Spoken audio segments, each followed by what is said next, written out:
Phoenix, the Ghost of Purgatory, narrated by Trajan Tiberius.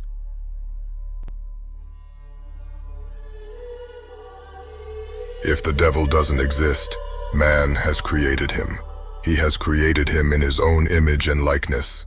Fyodor Dostoevsky. Opening, the waves crash against a black sand beach along a crystal blue northern coastline. An aurora borealis cuts across the sky. A large black metal sword stands impaled at the edge of the coast. Hanging from the sword's hilt, a red piece of cloth and a black metal medallion dance in the wind with every gentle breeze. The shoreline expands as the waves crash against the impaled titan blade. Everything was eerily silent. No sign of life, no birds in the sky, nothing. Only the sound of the turning waves and the howling wind. Once there was only darkness, nothing, and from nothing came light. And from that light came life, and everything we are, and everything we hold dear. But the light is fading, and with it, us and our humanity. And once the light is gone, I fear we too will return to nothing. My name is Andrew Phoenix, and this is my story, the last story this universe will ever tell.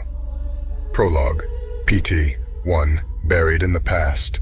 The scorched black ground rumbles and roars.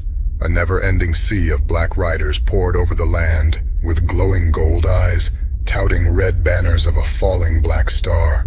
The riders and their great monstrous ember-eyed shires are draped in battered armor, adorned with countless stab and slash marks, indicating the riders had each fallen in battle a dozen times over.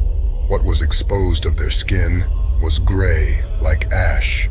A black knight in unscathed armor approaches three kings kneeling before him in what appears to be a royal coronation at the foot of a gilded pyramid with the bearing of an artificial mountain of gold.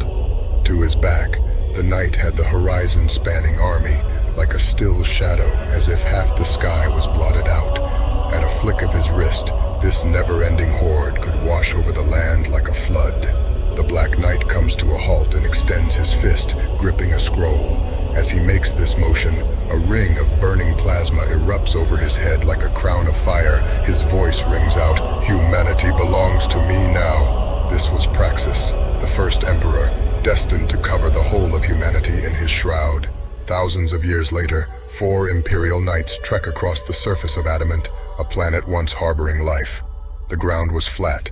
Nothing but white marble sand stretched in every direction like a cold, desolate ocean of porcelain.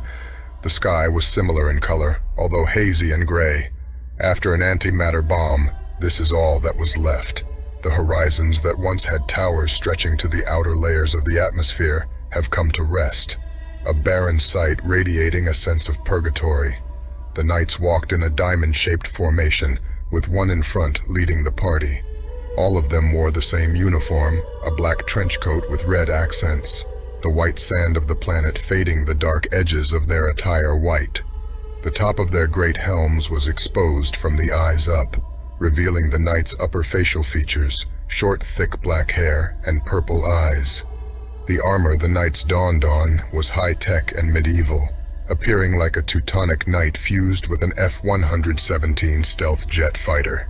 The knights stand like human monoliths, on average 7.5 to 8.5 feet tall. At the front of the group, the lead knight carries a tablet-like device that scans the landscape. He raises the tablet. A red dot emerges on the screen, and a muffled beeping can be heard. The group continues forward until the scattered beeping comes to a steady pulse. The lead knight then lowers the scanner. A lone flower juts out from the ground. This flower starkly contrasted its environment with a pitch-black stem and a bloom of fluorescent blue petals. Their body language suggests confusion as to how this flower survived unscathed. After a moment of contemplation, the leader walks up and kneels. He digs his fingers into the sand and gently pulls the flower up by its roots, being sure not to damage it. Sarah's eyes snap open as she wakes from her dream. Sarah has blondish pink hair and emerald green eyes. Irritated and restless, she stretches and rubs her eyes. A slight moment of confusion turns to disappointment as the realization of where she is fades back into being. Sarah stands up and aimlessly walks over to her easel. She stares at the unfinished painting. Light from the window partially illuminates the canvas with a golden orange hue. She looks to the round window at the sunlight pouring through. Dust particles dance and flow in and out of the glowing columns. Dusty bookshelves and artwork line the dimly lit walls. Veins of bark creep out of the wall's surface, as if the hollowed-out great tree which housed this room is trying to reclaim itself. Living inside this towering tree was attractive, but she'd grown tired of the same sky-lit room. This fairy tale abode had become more of a decorative cage. Her passive gaze rests once more on a model of the Atlas system, immediately filling her head with memories of past ventures. She sighs. Her yearning to explore once more had become overwhelming. She was recently adopted by her godfather, Kalim Hyrock, and couldn't do much of anything under his supervision. Her godfather had kept her under close watch, lock and key. Every step she took felt like someone was breathing down her neck. There was too much order, too many rules, not enough adventure, no danger, and no unknown. Luckily, due to being stuck here and her nature as an explorer, Sarah had learned every room, hallway, and passage in this great towering tree course is so well hidden, so out of sight. Most of the guards are none the wiser about their existence. Sarah couldn't wait any longer. She had prepared a bag the night before, sure to bring enough for a long journey into the unknown. Feeling the excitement swell inside her, she must suppress her emotions for the next task. Sarah needed to remain level-headed if she planned to sneak through the great tree and make it unseen. She was finally going to break free of her godfather's grasp. As she picked up her bag, Sarah looked over at her nightstand. A flower, black of the stem, with deep blue petals sat there, the same one as before. Her gaze shifted to the door. Centering herself, she took a deep breath and quietly slipped through the doorway. It is the eve of the winter solstice. Now, well outside the perimeters of Kalim's complex, but not out of the clear yet, Sarah follows a stream through the nearby woodlands. While trekking through the woods, Sarah falls into an ancient observatory that the ages had buried. She yells for help, but concludes that no one can hear her. Instead of panicking, Sarah decides to explore the ancient ruins she had found herself in.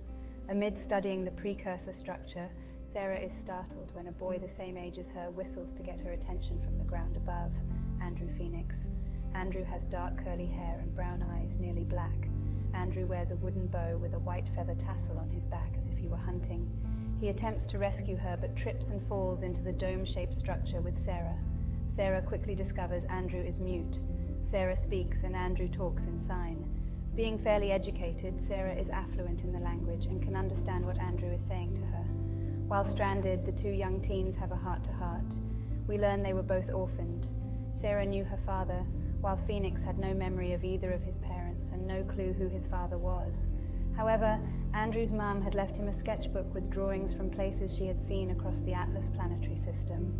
Andrew has long since added his drawings of Aurora's modern marvels and natural features to his mum's sketchbook. He intended to continue filling the pages left blank with his adventures. Sarah asks Andrew if he knows how rare paper books are, but he brushes off the notion. Andrew's dream is to one day leave Aurora and explore the Atlas system, visiting the worlds he had only seen in his mother's drawings. On the other hand, Sarah was somewhat reserved when talking about herself, although we learn she had inherited a black metal medallion from her father. Crested on the medallion was a symbol like that of a Roman eagle, except it had 6 wings instead of 2. 2 of the 6 wings covered the eyes of the eagle, while 2 more covered its feet. Above its head was a halo. Andrew carried his mother's book in his jacket pocket, and Sarah wore her father's medallion around her neck. The two are interrupted when Andrew leans back on a wall and triggers a hologram that projects across and engulfs the room. Suddenly, the two were sitting in a pitch-black void. In a flash, celestial bodies began to form around them, such as galaxies expanding, supernovas ever reaching into the endless void, and an endless light show of primordial creation. This is what the universe once looked like. This is what the universe once was. When stars littered the cosmos beyond measure before, the Atlas star system sat alone amidst the dark void. The hologram begins to fade. The stars and every planet except one disappear, Earth. The hologram of Earth drifts down into the palms of Sarah's hands before it then too fades away. An Imperial fleet at Kalim's beck and call arrives above the woodlands. Imperial soldiers swarm the woods looking for his adopted daughter. Andrew and Sarah are rescued. We meet Kalim, who happens to be half Nephilim, a nearly extinct race of human-like beings who don platinum hair and silver eyes and possess the ability never to age. Kalim's legs are mechanical from the kneecaps down, and his right arm from his bicep down. Kalim thanks Andrew for attempting to rescue Sarah, but quickly changes his demeanor when he discovers Andrew's full name, Andrew Aurelius Phoenix. Sarah pleads with Kalim to take Andrew with them, but Kalim ignores her as they are quickly escorted to an Imperial shuttle. Sarah hadn't even the chance to say goodbye to her newfound friend. The remaining Imperial soldiers disperse, and the fleet overhead drifts away. Andrew reaches into his jacket pocket to find Sarah's medallion. She had swapped her medallion for Andrew's book with a sleight of hand when Andrew's guard was down. Unable to return the jewelry, Andrew pockets the medallion, hoping to see Sarah again.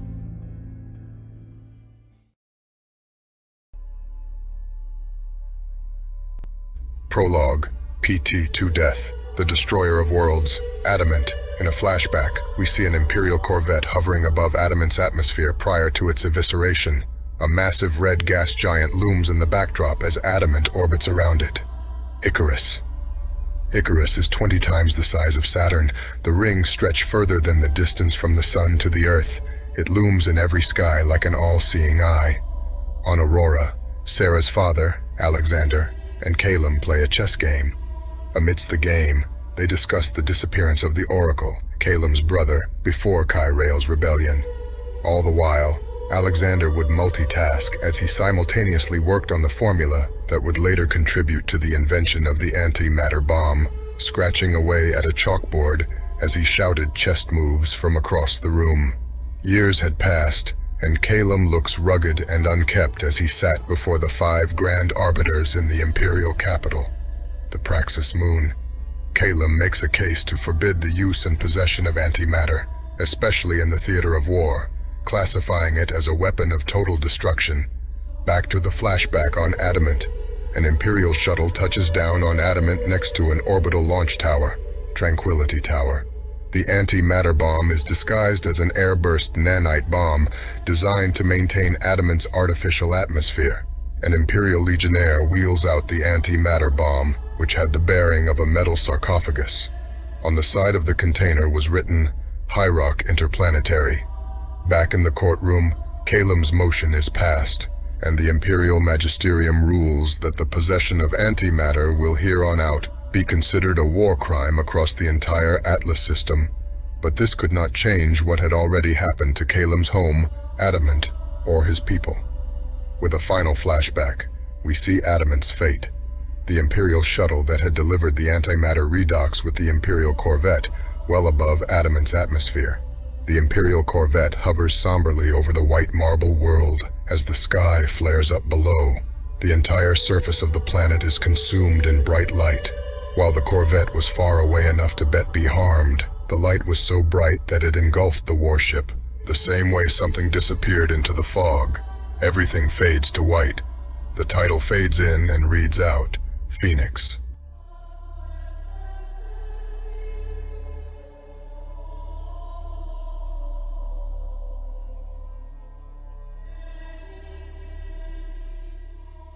Act I Chapter 1. Home, the realm of Italia. Year 2747 of the Praxis Empire. With a thunderous bang, Andrew's eyes jump open. He had passed out in the seat of his windlance while at jump speed, 1/8 the light speed. The windlance suddenly stopped over Italia, a desert world that orbits around an emerald green gas giant. Atop and below on both the poles of Italia were faint arches of light that stretched what seemed endlessly into the void towards tiny dots of light, which are the other planets in the system. These are known as arch tethers, used for light-speed communication between the worlds. Italia was unlike anything Andrew had ever seen. Italia had been mined to the point that it effectively had 2 surfaces, 2 biomes stacked on each other. The original surface of Italia had been turned into floating continents suspended by pillars of iron, stretching miles above man-made mountains. Across the vast expanses of where Italia's surfaces were stripped away, drifted airborne colonies, often engulfed by nimbus clouds. Italia has an odd biome with fungi forests so vast they can be seen from space, dotting the lower surface of Italia. These are the Tsar Plains, while the upper level, the Reach, consists of lush green oases that sit well above the radiation of the lower surface. Although Italia is mostly wasteland, it also happens to be the most populated realm in all the Atlas system. 1/8 of the planet is covered with rundown industrial cities, spread out wider than mountain ranges and taller than the heavens, with countless structures breaching the atmosphere. Italia, and then later Vuldim, were turned into the industrial centers of the empire due to relativity, due to time dilation, due to the sheer size of the outer planets. They will always have more time to amass industry than the inner planets.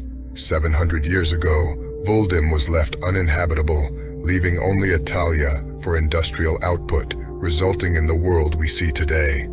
Andrew is awestruck by the sight, for the Windlands lacked a cab. It was almost as if he could reach out and touch this world. Andrew wore around his neck a ghost light medallion, a small blue light lantern that would spew out a neon-like fog close to the lantern itself, almost like an incense burner. Within a 12-foot radius of Andrew, light slightly shimmers as if there was a weak force field around him, forming a biosphere, protecting him from the vacuum of space and the radiation of direct sunlight, and providing him with breathable air. Above the northern hemisphere, Andrew passes through a massive ghost light field and docks onto one of the many space elevators that litter the planet's upper stratosphere. It is revealed once inside that Andrew had long since grown out of being mute when he greets his superior officer. The conversation with his superior officer reveals that Andrew serves as an imperial courier for his 4-year mandatory service, essentially an errand boy in the Astro colonies where he was stationed. But this errand happens to be Andrew's first time leaving the Astro colonies, a part of his job and his last task before he is discharged. Military service is mandatory for all citizens throughout the Atlas system, except for most citizens of Italia. This is because most of the population of Italia is highly radioactive and cancerous within the vicinity of an average imperial citizen on other worlds. The Italians have a natural immunity to gamma radiation, enabling them to survive on the highly radioactive planet. Most Italians can only look up to the night sky and dream of what life is like on other worlds. Andrew unloads his cargo, which is revealed to be the reins for a wyvern. Before Andrew departs, his superior gives him a small lockbox with no key. Andrew asks where he's delivering it to, which his superior replies, "It's yours. Whoever put in this order requested I give this to you once you've made the drop." Andrew replies, "Who was it?" Andrew's superior looks off into the distance and then back. "I'm sorry, but honestly couldn't tell you, above my pay grade." Andrew departs the tethered space station. He then begins to prep the Windlands for jump speed when a massive flash of light shoots past the emerald green gas giant. The light disperses almost instantly like a shooting star, but Andrew had no time to ponder on what he just witnessed. Andrew sets the trajectory, points his Windlands toward Aurora, and initiates the jump engine. An aura forms around the Windlands. The vehicle accelerates so fast that Andrew's field of view begins to compress into a sphere at the front of the craft. As the globe is constrained, Andrew could see everything around him projected in this orb in front of him, including the emerald gas giant he was currently departing from. Beyond the rim of the sphere was pitch black. The sphere shrinks to the size of a soccer ball, leaving Andrew and his Windlands in complete darkness. Once the anomaly reached this point, it began spewing out light like a welding arc in a strobing pattern. The light stretches the entire visible spectrum and beyond to infrared and ultraviolet. The light cascades out onto the Windlands and then onto Andrew. It was as if he was peering into an ever-changing neon dimension. Chapter 2. Aurora. Aurora, the shining blue pearl of the Atlas system, stands in almost sharp contrast to Italia, being that Aurora is the least populated realm in the system. 80% of Aurora's surface is ocean, while the landmass consists of archipelagos scattered about like shattered glass. Only one landmass is big enough to be considered a continent, Babylon. Lying dead center in the vast expanses of Aurora's oceans sits a floating marble metropolis of Admanthea with Nephilim architecture that can be seen from orbit. A passenger ship subtlety approaches the world as it makes its way to dock onto one of the few spaceports above the mostly unspoiled Earth below. From a cozy cabin aboard this vessel, Sarah sits in peaceful solitude with an open book in her lap as the light trickles onto the pages from a small fireplace across the room. Sarah stares out a large bay window overlooking the stunning world view below. The captain of the transport vessel announces over the intercom that the vessel will soon dock above the continent of Babylon. Sarah begins to pack her belongings. Upon closer observation, the book in her lap is revealed to be Andrew's old sketchbook.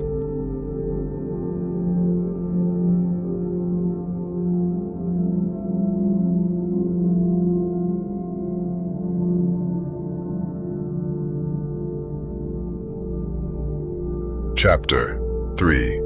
Babylon. High in the Babylonian peaks sits the first imperial palace, a crumbling ruin. A prayer procession in the name of Romulus Octavius, a decorated war hero turned zealot, marches up through the central atrium of the palace and proceeds into the towering halls of the dilapidated throne room.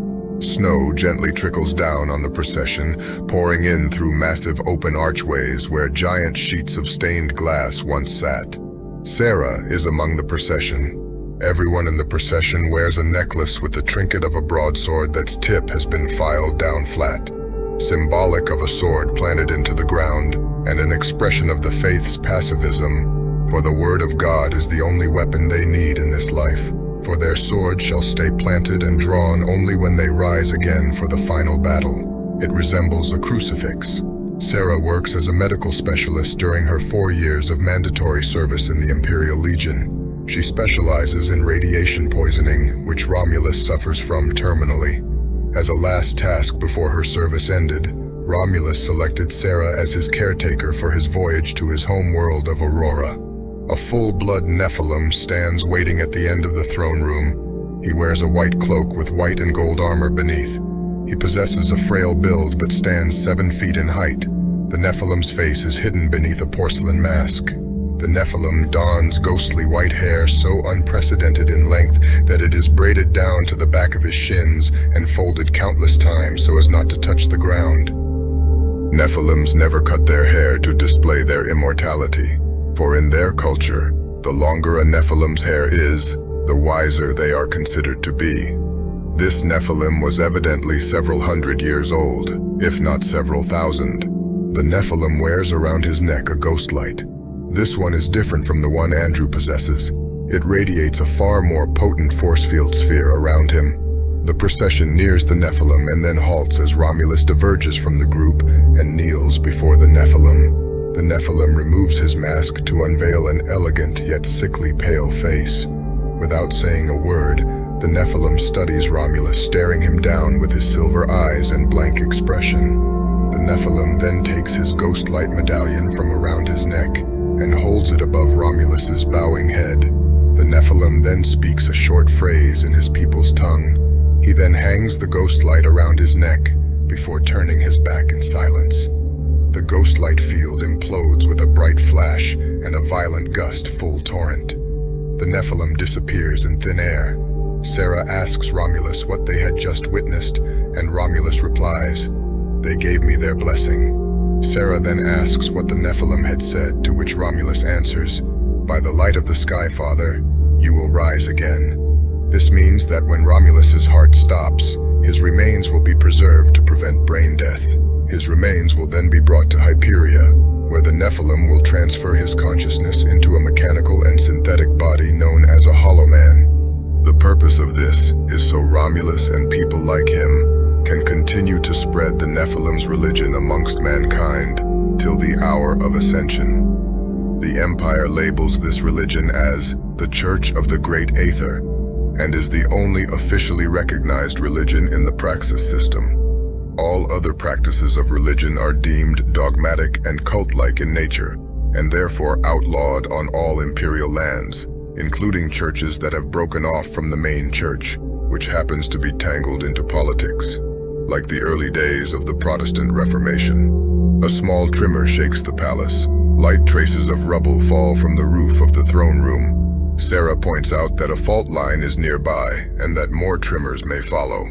Romulus suggests that the troop departs, considering the structural integrity of the ruins. Aurora's stratosphere. Andrew breaks from jump speed above Aurora's skies. He pauses over his home, taking in the view. He then plunges the wind lance downward at a hypersonic speed. Simultaneously, the heat shielding on the wind lance is engulfed in flames.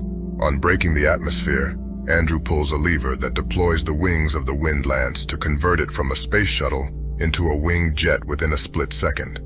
Andrew plummets downward until he breaks the cloud cover, revealing the morning sun and a sprawling islandscape below.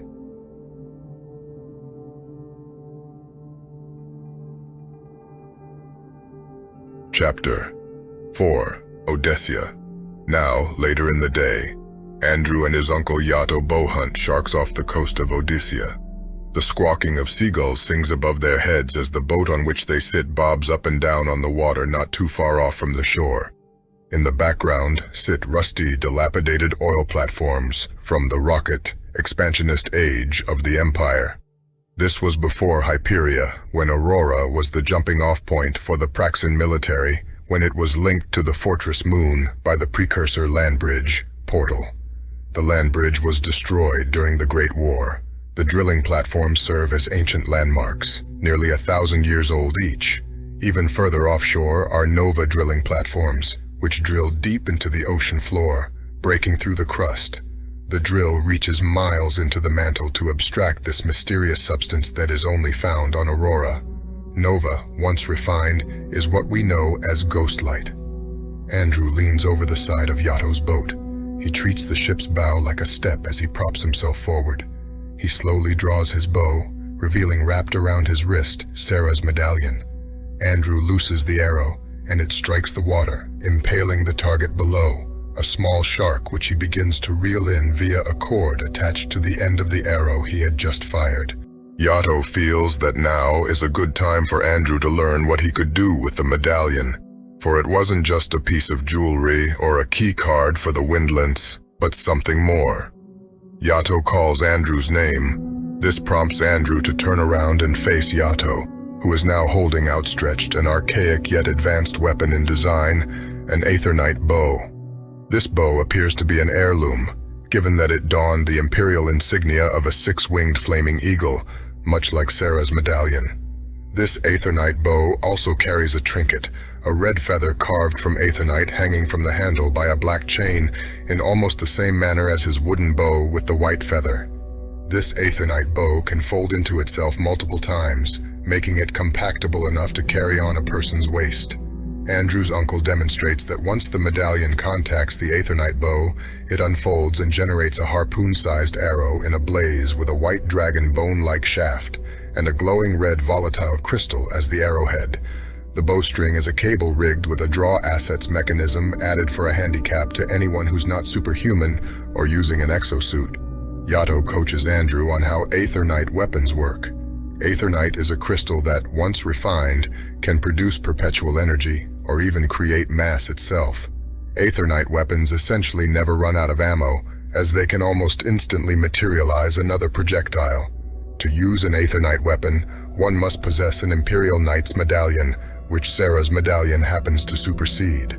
Yato continues to coach Andrew on the proper ways of using this weapon when interrupted by a bright flash and loud bang on the horizon. This spooked Andrew, causing him to let loose the bowstring. The string pops like a metal cable as the arrow disappears underneath the waves, followed by an explosion similar to a depth charge or torpedo. The water shoots up into a 20-foot geyser that pushes Yato's boat back several feet on the waves, demonstrating the destructive capabilities of Aethernight. The earth-sundering noise on the horizon was an Imperial vessel breaking the atmosphere at jump speed as it came to an instant halt in the stratosphere.